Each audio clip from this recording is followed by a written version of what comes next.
বেদ কখনো লিখিত হয় নাই, উহা কখনো সৃষ্ট হয় নাই, অনন্তকাল ধরিয়া উহা রহিয়াছে।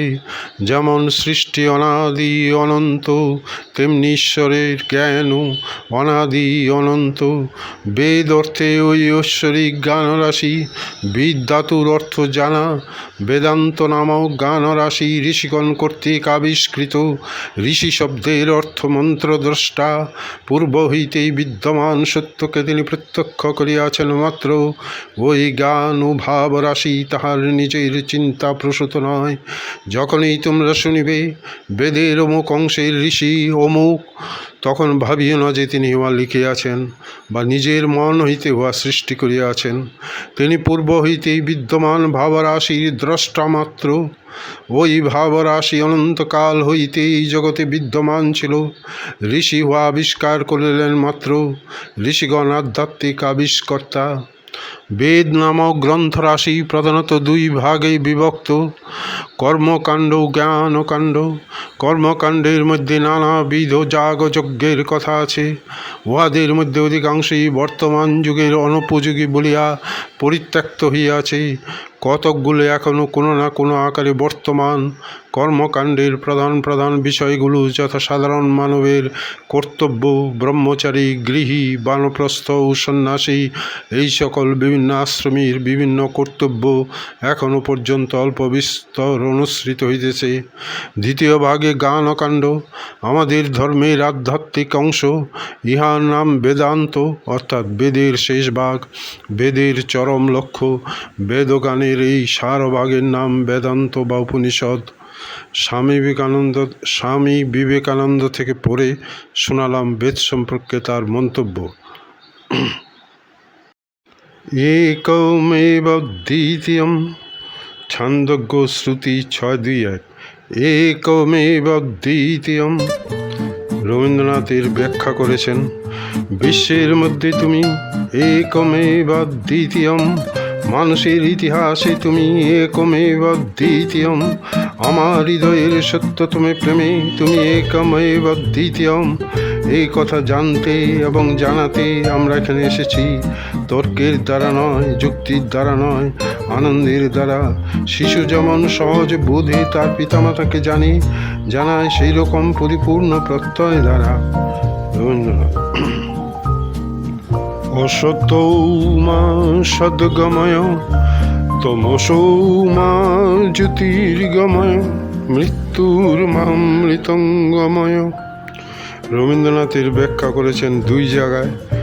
অসত্যে জড়িয়ে আছি, তোমার সঙ্গে মিলনে সত্য হব, তোমার সঙ্গে সত্যে মিলন হবে, জ্ঞানে মিলন হবে, মৃত্যুর পথ মানে অমৃত লোকে মিলন হবে। আরেক জায়গায় বলেছেন, জড়তা হইতে আমাদিগকে সত্যে লইয়া যাও, মূঢ়তা হইতে আমাদিগকে জ্ঞানে লইয়া যাও, মৃত্যুর খণ্ডতা হইতে আমাদের অমৃতে নিয়ে যাও। অবিরাম হোক সেই তোমার নিয়ে যাওয়া, সেই আমাদের চিরজীবনের গতি। এই জগৎ সৃষ্টির পূর্বে আত্মা পুরুষ রূপে ছিলেন। তিনি চারিদিকে দৃষ্টিপাত করিয়া নিজেকে ছাড়া আর কিছুই দেখিতে পাইলেন না।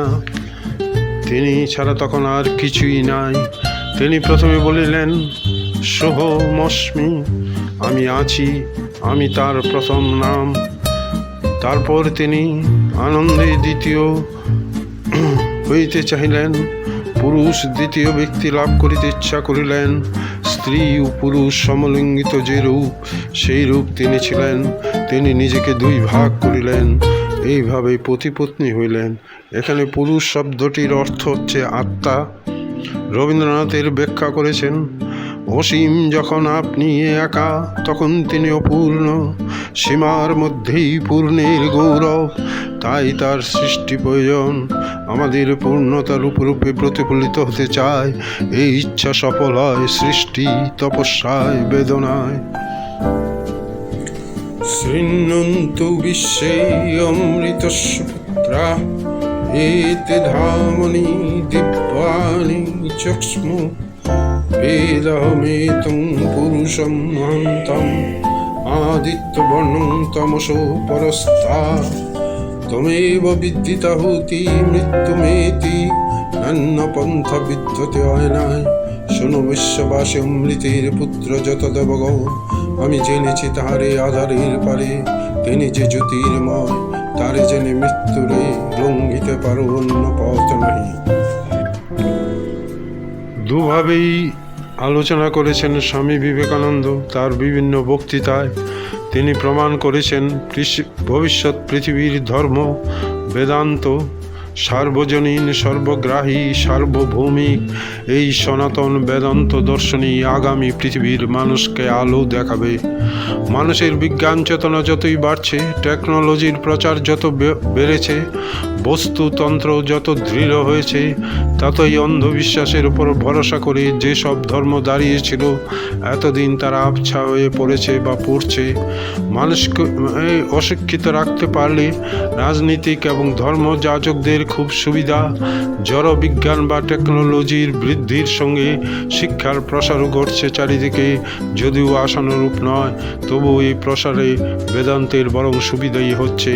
ধর্মযাজকদের পক্ষে বেদান্ত সুবিধাজনক প্রথম অবধি ছিল, কারণ মানুষকে ভুল বুঝিয়ে তাদের অজ্ঞতার সুযোগ নিতে বেদান্ত রাজি নয়।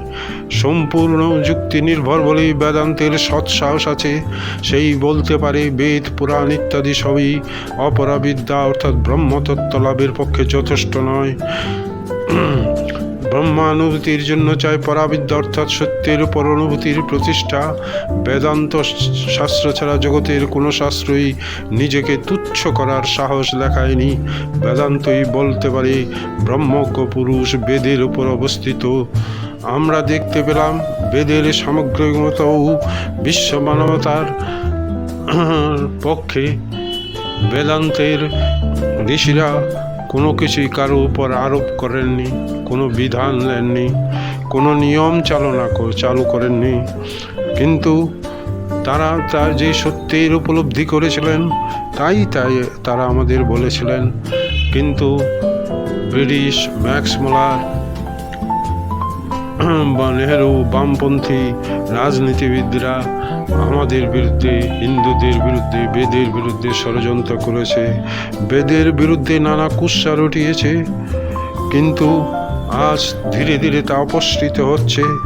হিন্দুরা বুঝতে শিখেছে যে বেদই আসল, বেদই বিশ্ব মানবতার কথা বলে, কোনো নির্দিষ্ট জাতপাত, ধর্ম, ব্যক্তি, সমাজের কথা